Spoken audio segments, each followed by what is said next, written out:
એટલે સ્ટાફનો માણસ છે સાઈડનો. કઈ સાઈડ? અમારી અગવાડા સાઈડ. એવું ખ્યાલ નથી અમને, હું તો નહોતો ત્યાં. એટલે જ્યાં એમને આવશે પછી જાણ થશે. મેન્ટેનન્સનું કામ કરતા હતા. સૈદુલ 4-5 વર્ષથી કામ કરે છે. અતિન સેફટી એ તો બહાર હતા એ ટ્રકની બહાર હતા. એટલે પોલીસ તો અત્યારે છે જ બધી તપાસ કરી રહી છે. અહીંયા સમાથી જ. સમા કઈ બાજુ? Agora mall?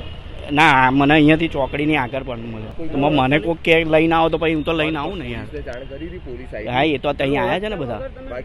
ત્યાં બધા લઈ લે કોક પડ્યું હોય તો એને લઈને ના આવે યાર.